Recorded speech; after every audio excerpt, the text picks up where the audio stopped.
Welcome to another episode of Bourbon Bay Talks with your host Steven as we explore Doggery Craft Ice with Cliff and Jake. We share some good whiskey and stories. Tune in and enjoy. I'd like to thank my sponsors, Loaded Cannon Distillery and Higher Order Smokers. Now sit back and enjoy as we listen to Made in Tampa Bay and Doggery Craft Ice. Hey Bourbon Bay, this is Steven Sachs with your host of Bourbon Bay Talks again, and thanks again guys from Doggery Craft Ice. I got Cliff and Jake. So yeah, they're just going to tell us the story of Doggery Craft Ice, this amazing local Florida company, and I'll let them take it away. I'm going to start out with, let's go ahead and throw a couple of rocks in for a drink. Yep. Would you guys like to try some old elk? Absolutely. Okay, get this going here. We happen to know that. Yeah, good buddies with Noel. Oh yeah? Yeah. So basically, it all started back in literally 2017. Jake had come over to the house on Wednesday nights when he was working with a liquor store here, and that was truck day. And he'd bring home something pretty cool, whatever it was, something new, something interesting that we hadn't had before. And I had just the entire top of our freezer in my house was filled with those, silicone molds of every shape, size, whatever, the spheres always came out oblong, kind of like an egg. They were never really truly round or anything like that, and they were most definitely never clear. And Jake posed me with just a stupid question because, dude, water's clear. Why isn't ice clear? I go, holy cow, you're right. Why isn't it? And so we started researching and Well, no, we started doing what everybody else does. Oh yeah. We boiled water, we double boiled water, we boiled distilled water, we did RO water. Yep. And none of it came out clear. No. And it turns out that it's just a trick of it's directional freezing is really the only way you can get it. And if you think about it, directional freezing, they've been harvesting ice blocks off of the Great Lakes and things like that for hundreds of years, And in Europe, even longer, obviously, off of some of their lakes and things. Because back in the days, you're talking 13, 14, 1500s, and the very, very elite had ice of any kind, and a lot of times it was dirty. It was just nasty. I've heard stories of Japanese nobles sending their guys to the top of the mountain to chip off a chunk of glacier, and they bring it back, and and it's a big to do for them to have that and offer it to their people and their guests. So anyway, we were trying to find a way to do it. So we started doing it, with a little redneck engineering. We were making small blocks, probably 6 by 9 inches. Yeah, it was 9 quart cooler. And so we started cutting those up on Wednesdays. So no joke, every Wednesday night at my wife's house, there was water all over the counter, all over the floor, everywhere. And then we started having people come over, and there was lots of people coming over there. We were cutting up these pieces of block. Everybody was drinking. We were it was a great time. It really was. Then I went on a trip to to Chicago for my wife's birthday. That will remain numberless. We get up there and I got a real nice hotel. We had a 1,600 square foot suite in a very prominent hotel in downtown Chicago, and may have been owned by a former president, something like that. But anyway, we managed to get that hotel, and we're up there, and they said, hey, it's her birthday. Why don't you go on up to Rebar and have a cocktail on us? Okay, great. They had a bottle of Weller 12 there. They were charging $40 a pour. Jeez. I couldn't do that. Even though it's the Trump Hotel, I couldn't say, okay, I'm going to stick them for $80 for 2 drinks when I know it's what, $29 or $39 for a bottle. Yeah, it's like $32.99. Yeah, that's stiff. So we just had a couple of Eagle Riders, and then they bring it out, and they brought, and as a matter of fact, I have the picture that Jake took when we went back the second time to do a little research. But the very first glass they brought it out there, and I'm staring at this cup, and my wife is like, what are you doing? very first one, you know, and I go, and I'm looking at the glass, I mean, just like this, I'm like, we could do this. She goes, we could do what? I said, we could do this. Go back and let's talk to Jake and you know, see what we think. And the first time ever, dude, I've been married for 33 years now. Every harebrained scheme, everything that I've ever done or wanted to do, she's always said, yeah, I don't know, that doesn't, okay, fine. And then a lot of them went on to make a lot of money. This time she was like, all right, let's do it. I went, who are you and what did you do with my wife, you know? So essentially we came back, we started doing research, I talked it over with Jake, and Jake was like, yeah, we were doing it with a little small scale, why couldn't we do it on a large scale? And so we started researching into equipment, researching into you know, spaces, and Jake was in charge of finding locations that had enough warehouse, had enough power, had water, you know, and possibly floor drains if they had it. None of them had the floor drains, and none of them had the water that we wanted. We ended up getting a place and spending about $60,000 to $70,000 retrofitting it with everything that we needed. And now, of course, it's way too small for us, which is kind of depressing at the same time, because that $60,000 is just Can't get it back. down the toilet. We've tried to buy a couple of buildings, but you know, with today's market right now, you know, this building right here is a solid $1 million on the market. We go ahead and bid on it, and bid on it, and bid on it again, and it sells for 1.5 or 1.6. Yeah. I'm like, I can't do that. It just doesn't sit well with me. So we, as we got the build out done and we started moving product, our very first sale was Room 901 right here in downtown St. Pete. After all of the red tape and everything else, we were not allowed to open and sell until September 1st. From February of 2018, we were dealing with inspections and everything else until September. We were ready. We could produce. Yeah, it took us about a year to get Everything. space and everything ready to go. Yeah. it was And nuts. then the red tape. Yeah. From idea to shop, then all the red tape with construction and permitting, and then to sell, it took us a while. And it's and our first sale was literally on 9/9/01, and it was pretty awesome. Peg was the owner of 901, and it was meant to be, you know, 901 and 901. So it was our first sale was that. Unfortunately, 901 is no longer with us. We were just talking about that today. Fabulous little, you know, get together place where you could speak and drink, and it was quiet, very low music, and you could have a really good time there. I'm looking for that again. I will find it. It will happen. But then from that point in time to where we're at now, where we've got 50, 60, 100 accounts, various places all over the United States, all over Florida, Georgia. We're moving product, and we've tightened up our product line now, where we only have certain sizes and whatnot, and then we can still do custom items, but we try to steer customers away from doing that, mainly because it's time consuming, and it's that cost is gonna be passed on to them. So you can get one that's already designed, already cut, ready to go for X, you know, instead of paying X plus Y for production costs. And that's worked out pretty well. We've got a lot of our clients that are doing the logoed and branded cubes. So we do both aluminum brands as well as CNC logoed cubes on there. And these birds that we're giving these folks, they're a hit with everybody who's Instagramming. I mean, how many people do you know? I don't particularly enjoy taking pictures of my food or my drinks or anything like that, but that is something that they do. Oh, yeah. And if you can do that and have your brand in your ice, in your class, I mean, that stuff goes a long way. You know, people and the owners are all basically, I can't pay for that kind of marketing. It's free. You know, so they're paying for that ice, for that marketing dollar, which is working out pretty well.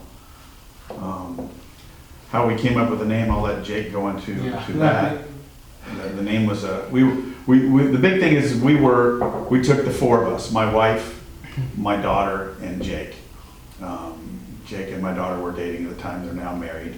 And we all made a list of names of what we thought we should name the company.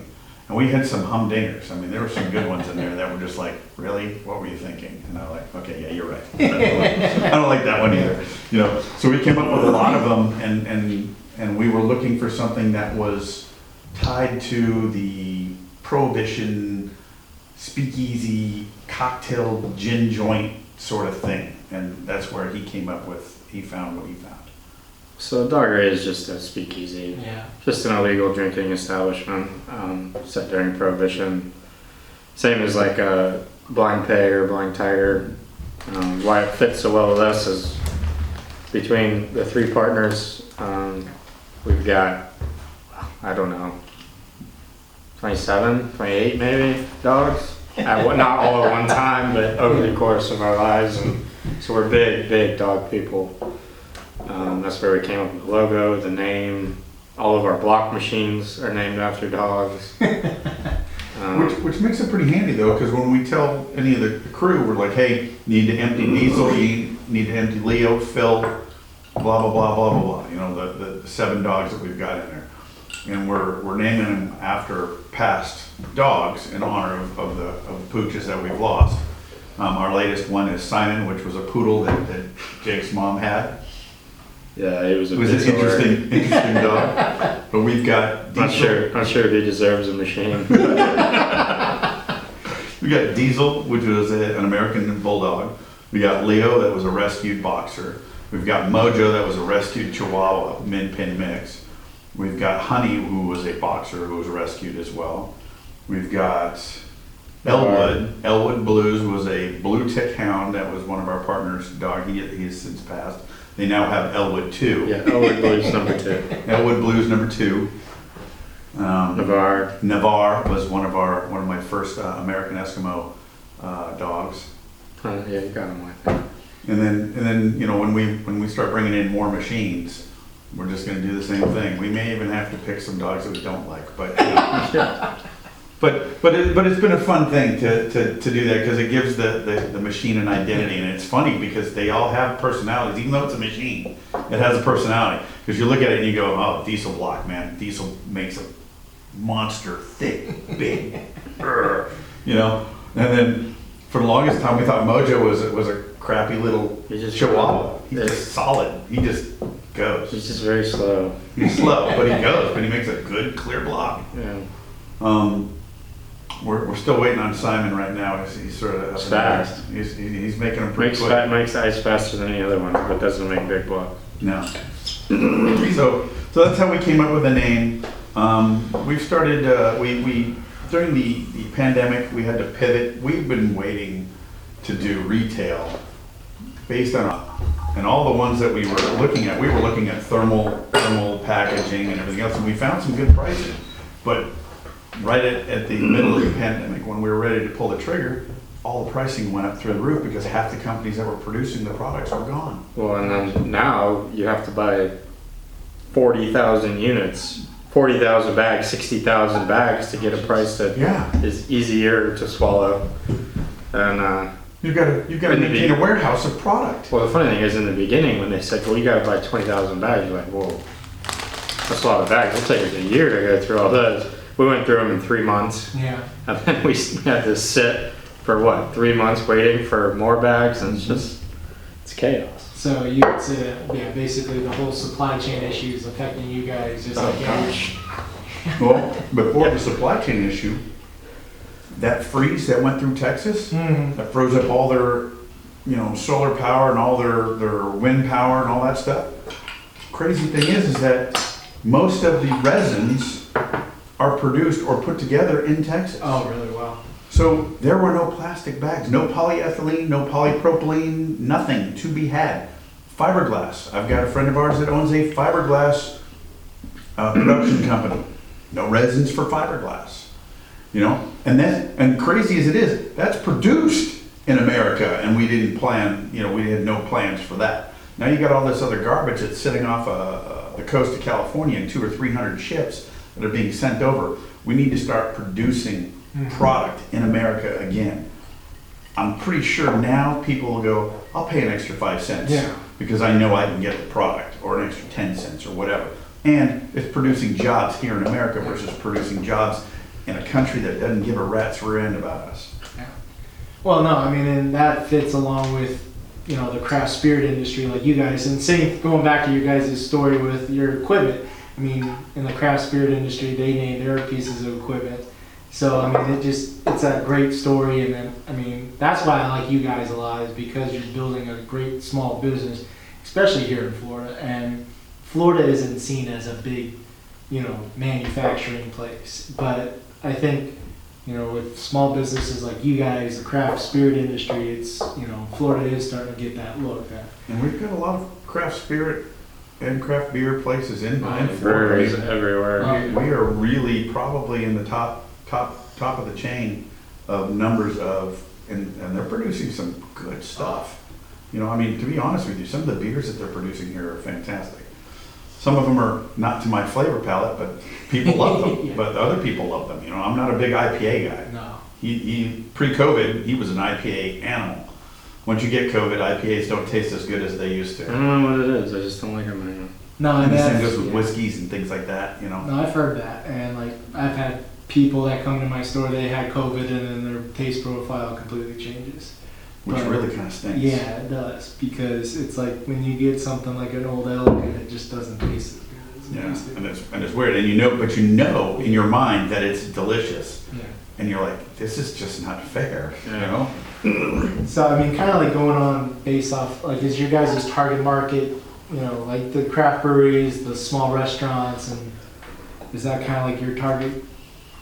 Actually, we've started defining our target market now more so as large corporate hotel chains, Okay. family-run hotel chains, restaurants and bars for fine dining and craft cocktails.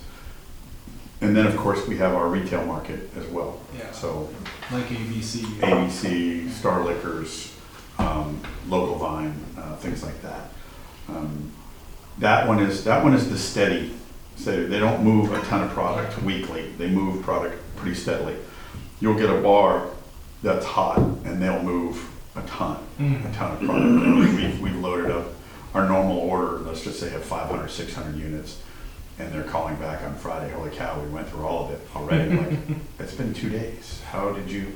So we up that. We've got customers that order in the thousands a week. Which is great, which, you know, means it pushes us, but it proves that we can produce large volume in a very short amount of time.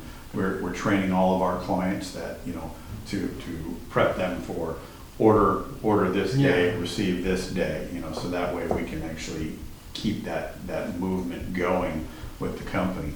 Jake is running the entire operations portion of the company right now, making sure that we've got enough ice that we're producing, making sure that we're producing enough product to meet the needs of each of our orders, and then, you know, pony up a little extra to save for a rainy day. But the way things have been lately, even the extra stuff that he's cutting to stick for back stock, we got people calling us up and ordering it, like, I'll take whatever you got on the shelf. And it's been nuts. It's been absolutely incredible. I'm super, super excited. I mean, I'm sad to see so many great restaurants and bars gone. I really am, because it's just depressing, because these are all wonderful places. And let's just put it even past that. It's not just the fact that they've got great food and great people there. These are people's jobs. These are people's livelihoods that are gone, that have to be replaced with something else. And you know, we'll do whatever we can to make sure that we survive, and that we can support all of those people that are out there that still are operating on shoestring budgets and minimal staffing. And you know, and that's the one thing I always tell everybody, you know, when you're going to a restaurant or a bar or whatnot, make sure you thank your bartender. Make sure you thank I mean, truly thank them. Take care of them. Take care of your bartenders. Take care of your waiting staff, because they showed up to work, you know, and you can't say that about a lot of people right now. So we keep bringing new team members in. We try them out. Some work, some don't, and we move along.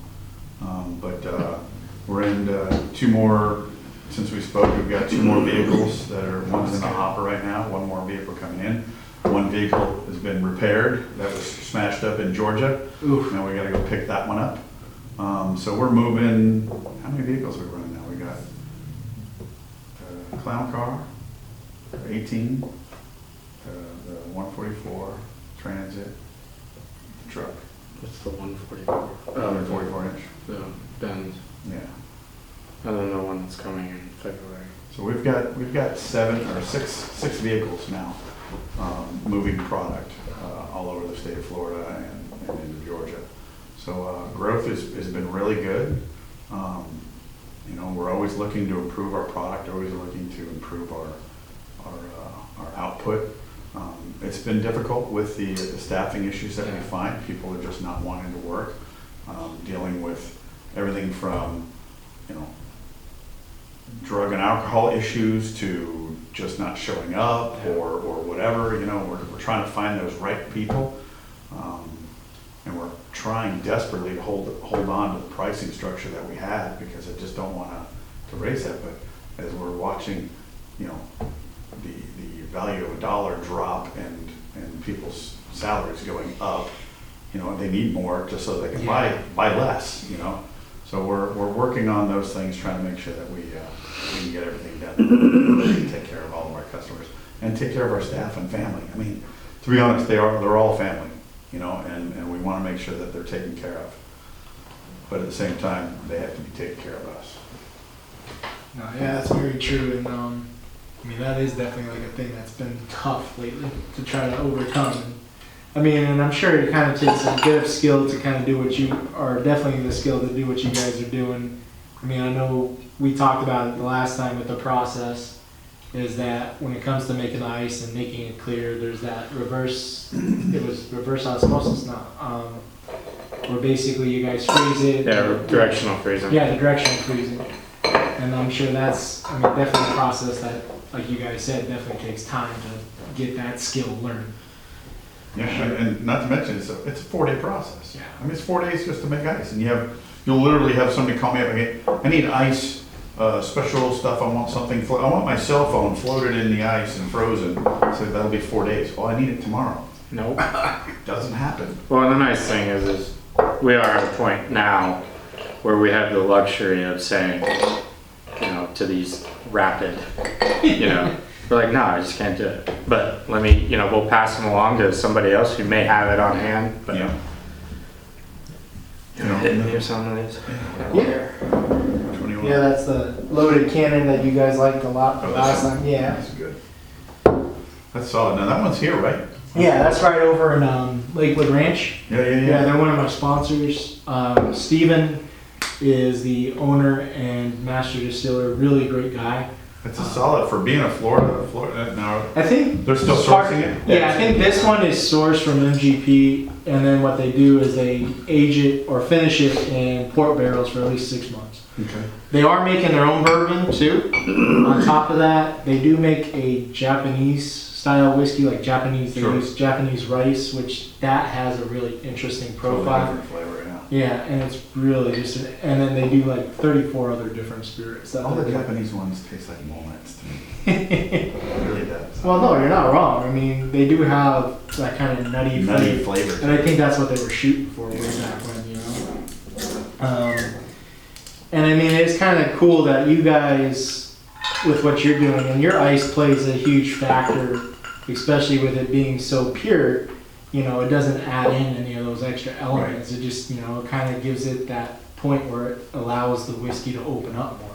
It does. Yeah. And it's really enjoyable because well, I won't speak to you, but for the most part, I like hot bourbons that I can put a nice block in and let it mellow through, and you'll get a lot of different flavors going all the way through that whole thing.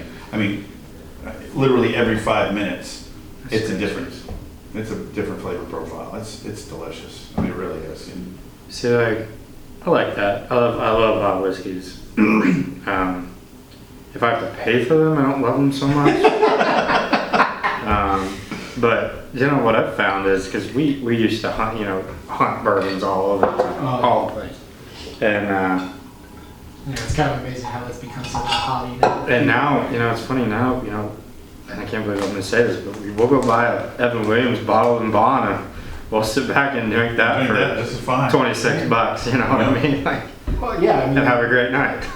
I mean, you'll find a good bourbon, like, me being an ABC person is like, there's Zachariah Harris. Yeah. It's Sazerac. Yeah. It might be the same mash bill for all I know as Buffalo Trace, and it's a $9 bottle, right. And you can put it on ice and just enjoy it. Another one I really enjoy is that, was it old? A very old bar. Very old bar. Good Yeah. Solid. Which I don't think you can find that. We go up to see my daughter. Well, no, all of a sudden it started showing up on ABC shelves.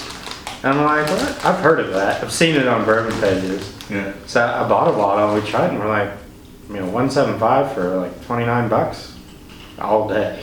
Yeah.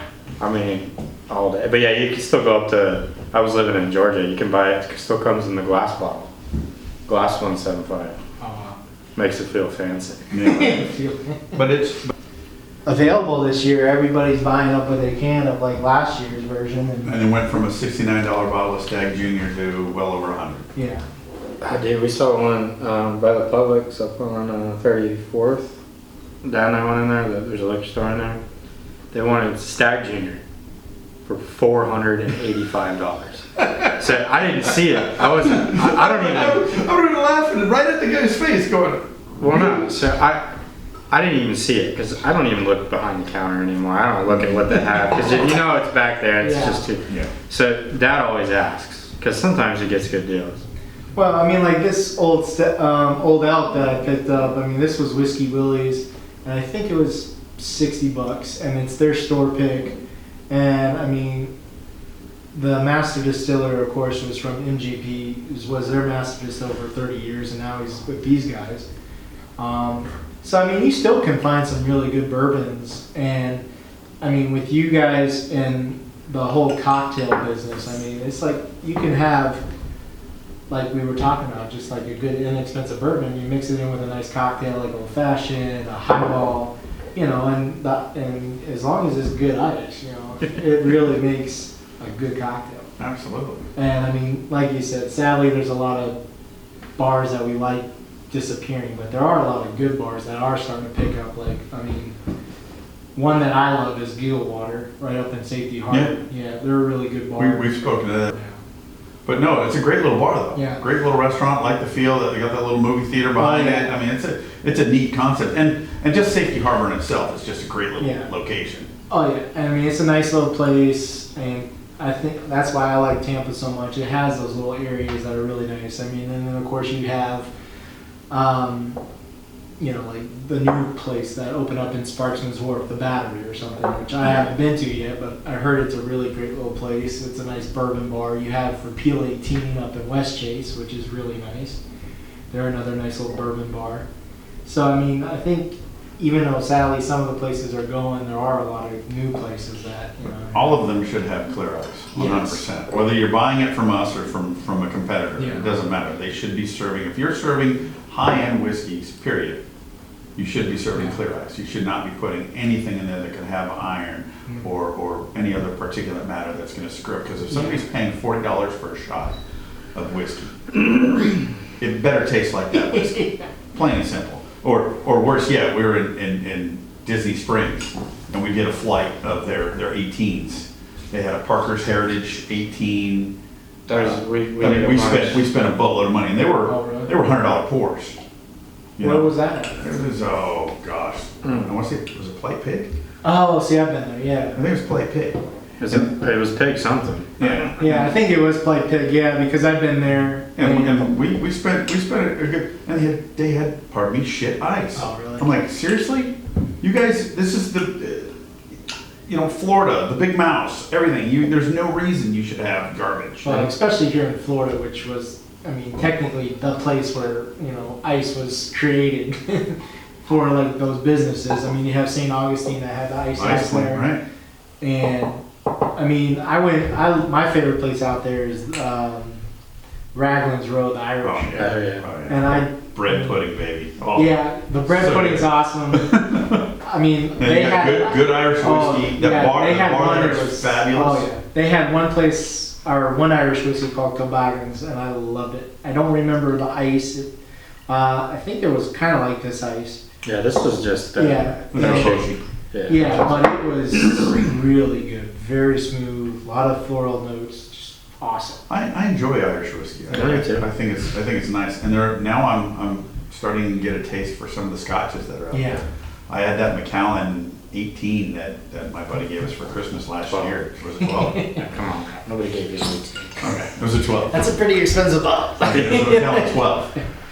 But that's still pretty expensive. But it was wow. I was blown away at how good I drank the whole bottle. Well, my buddy bought me, not knowing that I really don't drink scotch, a Lagavulin 16. Oh wow. And I'm not big in the peat. Yeah, but I used to drink it while I was smoking cigars, and I loved it. Yeah. Yeah, and see, that's like such a great culture that's even starting to come here to Tampa. You get a nice bottle of whiskey, you smoke a nice cigar, and they pair really well together. They do.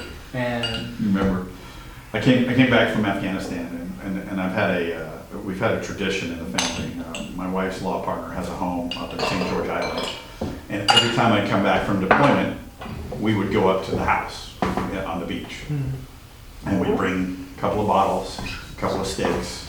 We'd go get oysters or whatever else we'd get up there. It makes it more about him. It was really about But it was the thing. So we'd get up there and we're drinking whiskey and smoking some really nice cigars.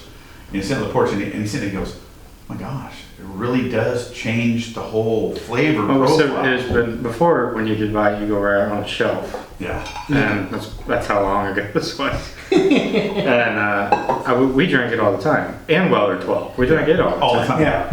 And I was sitting out there, and I prefer Weller 12 over Eagle Rare. But when you're smoking a cigar, I prefer the Eagle Rare. It was fabulous. It really does change. It totally changes your mouth feel on the whiskey itself. Yeah. Dude, tell me that wasn't a great night. We're sitting on the porch, overlooking the waves coming in on the island, and we're like going, this is what life is supposed to be like, man. This is fabulous. And how many times can we talk about it? You know, we talk about the guy from Buffalo Trace, where he says, whiskey is meant to be drank with friends. Yeah. And that's what you do. You just get together with your buddies. Yeah. You love them, you hug them, you take care of your buddies and your friends and your family, because there are no freaking guarantees about tomorrow, my friend. None. Not a one. We could walk out of this building right now and get mowed down by a bus on accident because we weren't paying attention. Because we're answering emails. But in St. Pete, you really could. I mean, it could happen. Well, anywhere in Tampa. Honestly, let's be real. So the fact is that the big thing that we are starting to promote more and more is that, listen, people, there's no wrong way to drink whiskey, but if you like it cold, you need to be drinking with Doggery Craft Ice. Plain and simple. You go ahead and chills your drink, dilutes it much less, and gives you those flavor profiles that you're really looking for. And it's just and you know what? Grab a couple buddies, call somebody you haven't spoken to in a while, and get together and have a drink with them. Because at the end of the day, when all this crap that's going on out there, all we got are our friends and family. That's it. No, I mean, and that's why I think one of the reasons I gravitated towards whiskey is because, like you guys said, I mean, it's something that it forces it forces you to slow down, have a good conversation with your friends. You share stories. And we got a lot of stories. Oh, yeah. I mean, and you being a vet, and I mean, I got way. Yeah, you, and I mean, and that's like can't talk about. Yeah, I mean, that's like one of the great things I like about the craft spirit industry, the small business industry, is a lot of it, especially here in Tampa, especially with the huge military culture we have. There's a lot of military or veteran-run businesses. You have Horse Soldier, you have, Doggery Craft Ice, and I mean, so I think it's like really that Tampa is becoming this nice community that's building its own culture. A lot of people don't realize though that just in the 8 counties surrounding the Tampa Bay area, there are over 3 million people that are directly related to the military, whether they're spouses, dependents, retired, or separated it, but we've got a boatload of veterans. This is a very veteran heavy, and you know what? Everybody who's a veteran should be supporting a veteran business. Everybody who's a free American should be supporting a veteran business. Plain and simple, because a lot of these guys have put their butts on the line on numerous occasions, and we owe that to them, and we take care of them. And here's the best part about it. When you say veteran, it doesn't say white, black, Asian, Latino. It's a veteran. Man or woman. He or she is an American hero, whether you like it or not. And they deserve all the support that we can possibly give them. Plain and simple. Yeah, I mean, that's one of the reasons why I love like what you guys are doing, and I mean, I definitely hope you guys are, have some nice future plans of expansion. I know we talked about like you guys were planning on building a place up in Georgia to kind of help with that expansion, and so yeah, it's great to hear that you guys are have that business, and hopefully we'll keep growing.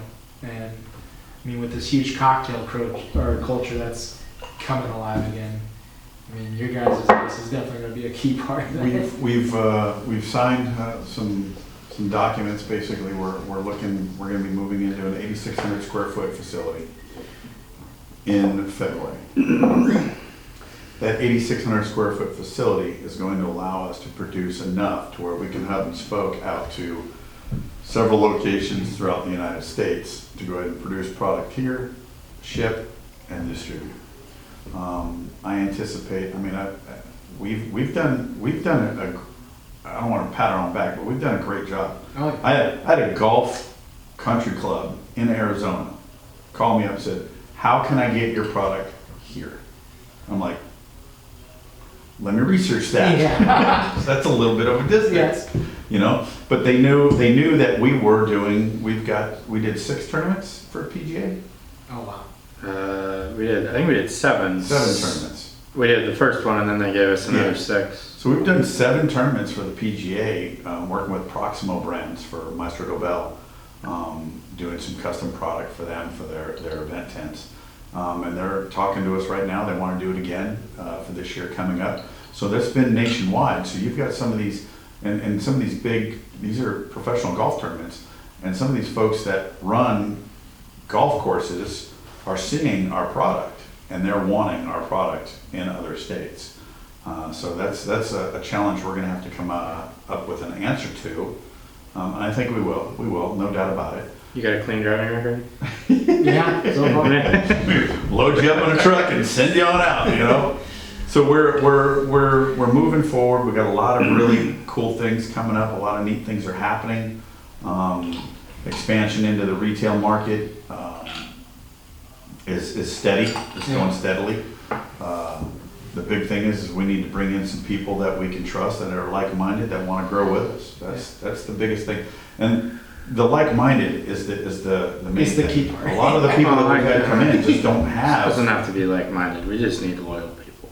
loyal. That makes sense. Well, loyal, and I'd say hardworking people. Yeah. Good value people. When I say like-minded, that's what I'm talking about. Yeah. I work my butt off when I'm working. Jake works like crazy.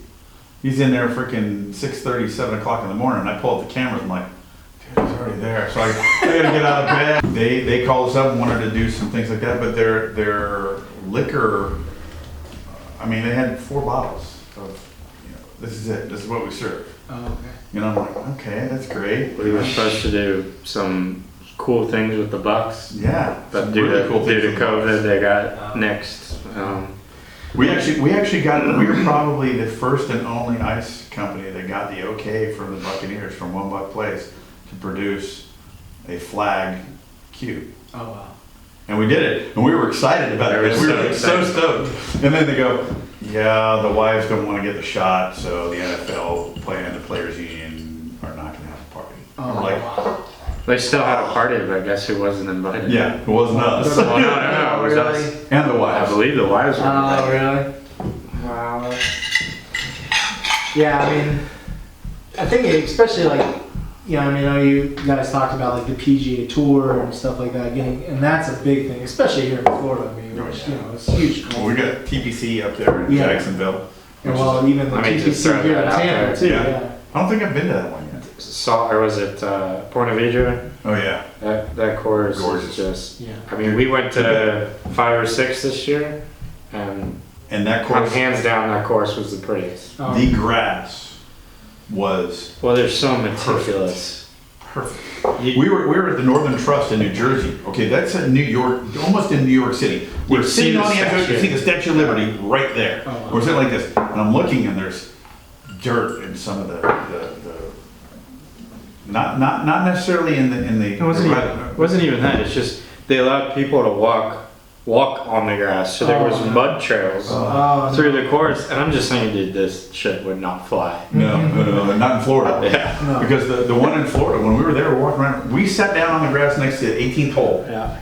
We sat down, and I'm like going, this is quite possibly the most beautiful place I've ever seen in my life. Because it was, you get this huge water hole and all the. Well, 17 is legendary. Oh my gosh, it's fabulous. It was so fabulous.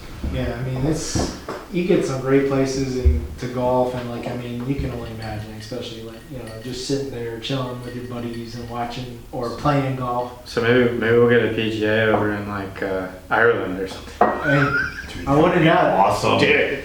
Especially, or Scotland. Yeah, St. Scotland. Andrews. Go to St. Andrews. Yeah. St. Andrews has got like 4 or 5 courses that are affiliated. Oh, yeah. I'm telling you right now, I would Eden cover. course. I played Eden course. And I played at St. Andrews. Oh, I would make them a deal. I'll give you all the ice for free if you fly me anywhere out there. And the product. Well, They gotta fly the product because that's gonna cost a fortune to get there. If you fly us and the product, you can have it. You can have it all for free. because I mean, there's some beautiful places. What is the Ryder Cup is here. Yeah. What's the one that they do in Europe? They have the I know there's the Open. Which maybe it's the Open. yeah, Where which they've is got the all big the, tour, a big thing there. Oh, dude, I'm all over that.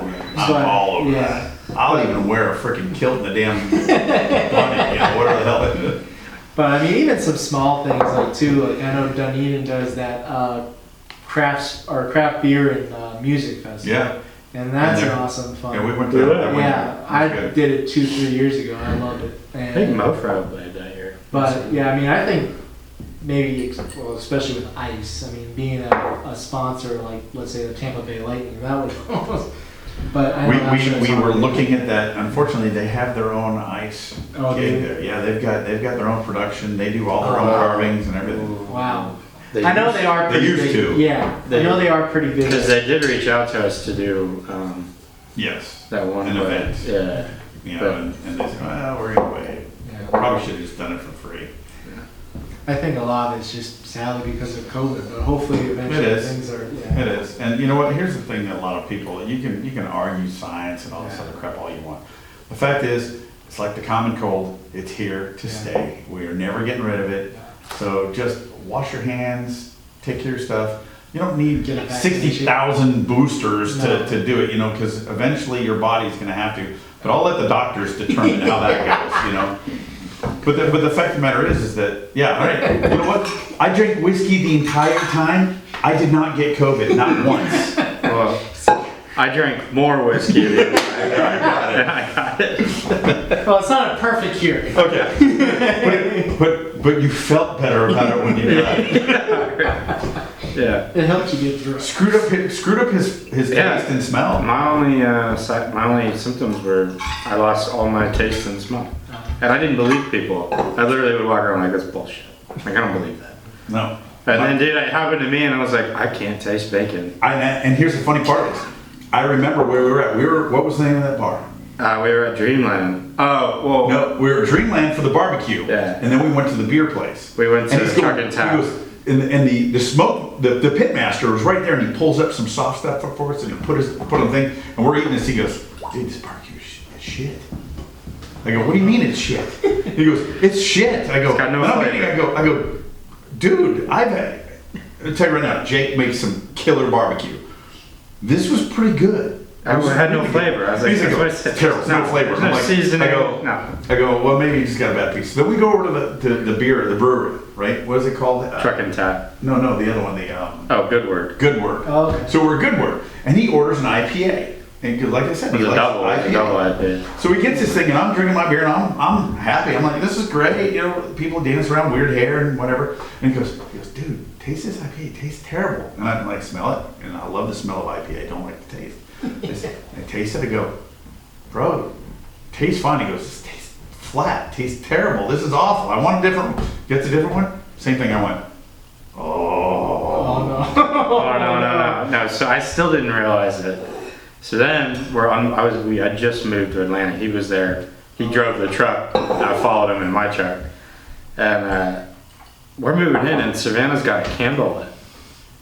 And she's talking about how good the candle smells. And I'm like, I blew it out. because it didn't smell good. And I stuck my nose down in it, and I was like, babe, this candle sucks. And she's like, I think it smells good. So then I started thinking about it, and I was like, uh-oh. All right, I better go get tested. Sure enough. You went and got tested. Oh. Now here's the crazy part.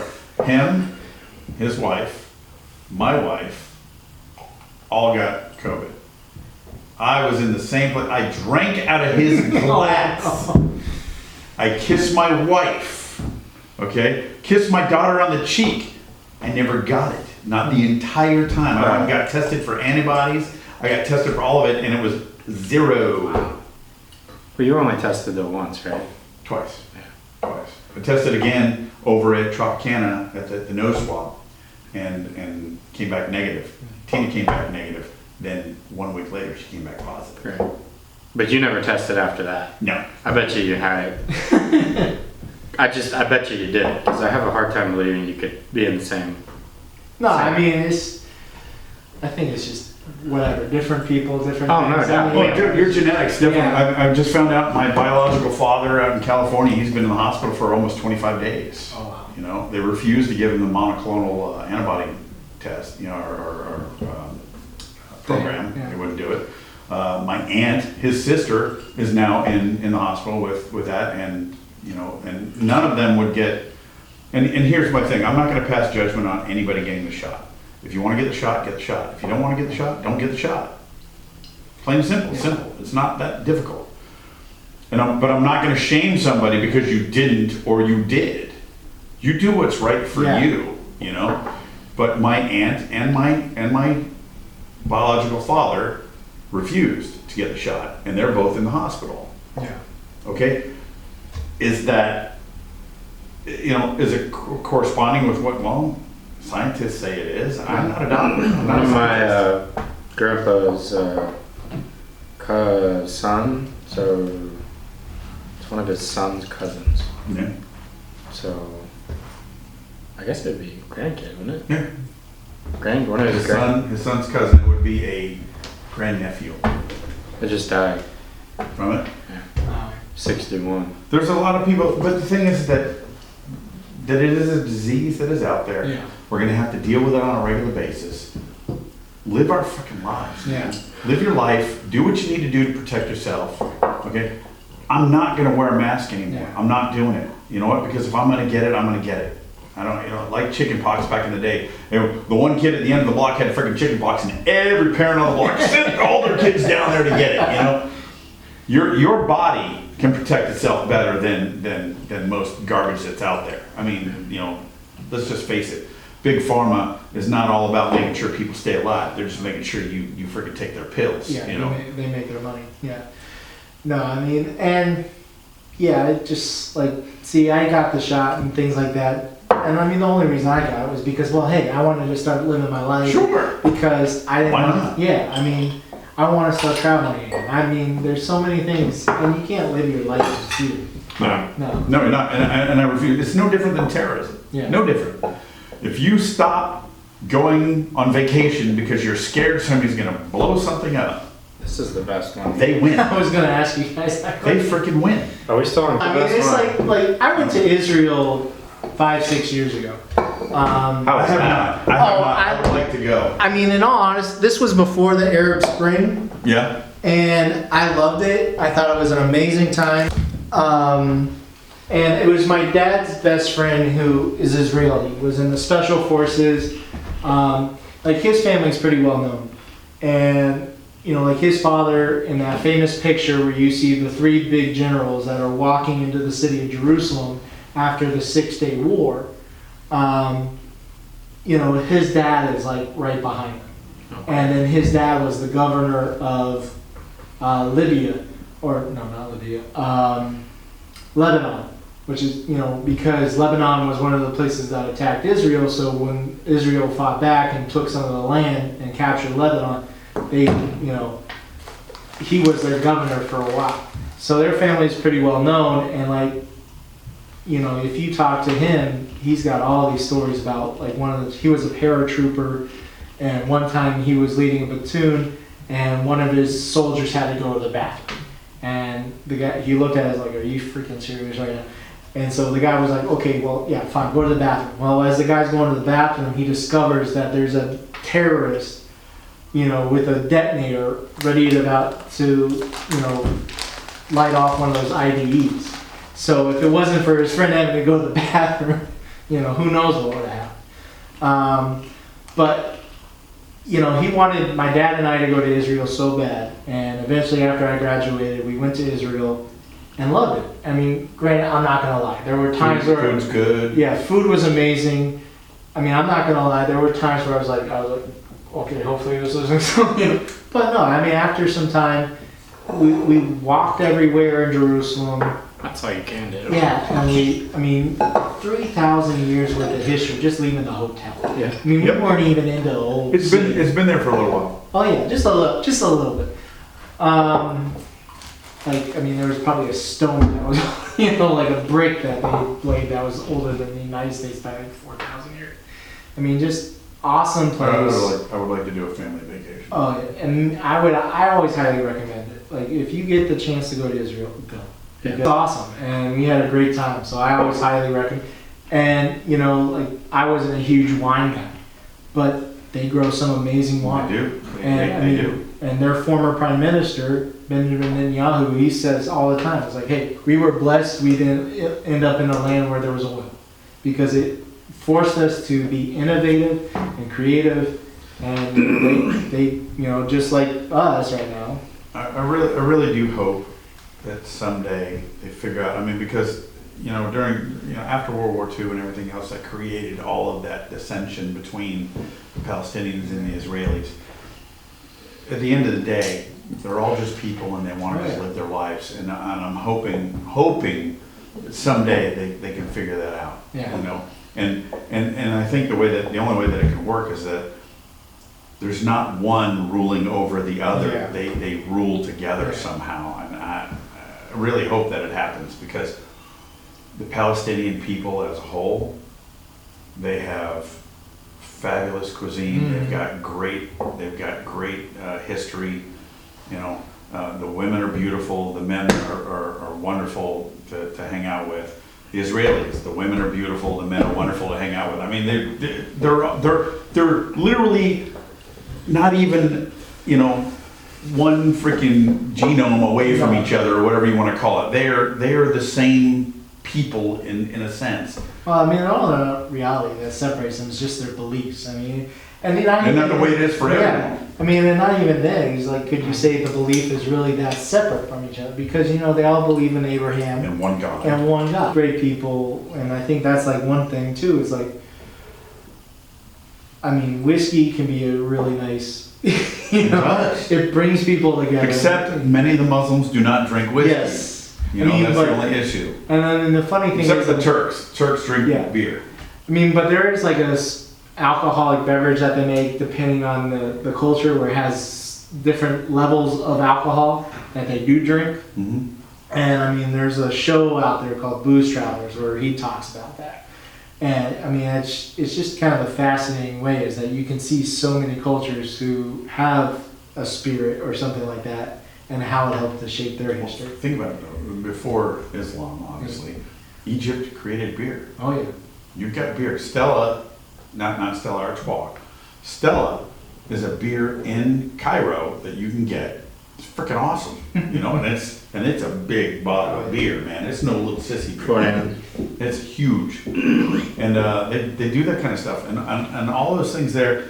And that's one thing that I know for a fact: food and beverage of your choice, whatever it is, can bring people together like nobody's business. Because You know, you go ahead and make a dish. I'm gonna make a dish. He's gonna make a dish. We're gonna get together and we're gonna break bread and we're gonna eat. And you know what?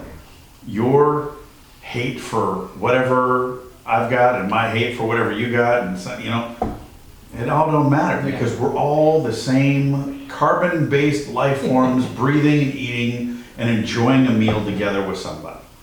Yeah. And if we can all get past that bullshit and maybe start getting to the real fact of the fact that we're a human race instead of the other garbage. Yeah.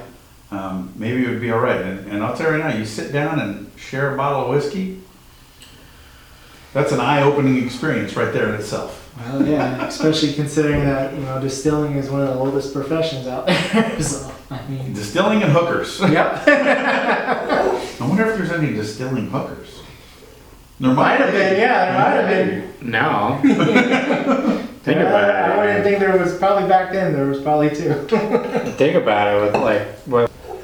But there's just some really great whiskeys out there. Mm-hmm. And there are some really good spirits. I won't even say whiskeys. There's some good spirits that are out there. I always get a kick out of, you know, I'll get a new bottle of gin that somebody infuses with something else. Gin's got to be mixed. You don't just drink gin in a glass. Oh, some gins. Yeah.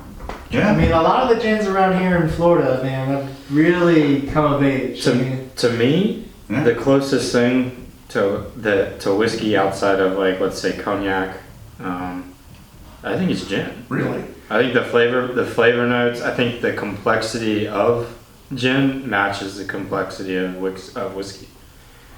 Okay. It doesn't taste the same, obviously. Right. I won't disagree with you because when I was younger, I used to drink a lot of gin. Yeah. Okay. Burnett's does not count. Hendrix. I was drinking Hendrix. Hendrix didn't exist. No. Well, I mean, that's like the thing is like the gin you have these days is a lot better than lavender gin at the house. Yeah. And I think that's from Dark Door. For Noel. No, for Noel. Noel, brother. But Hold on. He's never gonna want to do a podcast with us again because we drink drinking all this whiskey. You know what? If we all were just taking care of each other and freaking trying to do the best we can, like we've got another individual right now who is obviously in some sort of a program, you know. Everybody deserves a second chance. Yeah.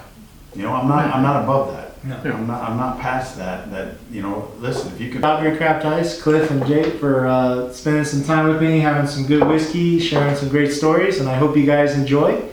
As always, if you have any recommendations or if you liked it, let me know in the comments. And as always, guys, if you're going to have a drink, have it with me. And ushkabehe and cheers. Thank you for listening to another episode of Made in Tampa Bay on Bourbon Bay Talks. I'd like to thank Cliff and Jake for taking the time and hanging out and sharing their stories. I also like to thank my presenting sponsors, Loaded Cannon Distillery and Higher Order Smokers. Their information will be in the description, and definitely go out and support these local businesses. As always, ushkabehe and cheers.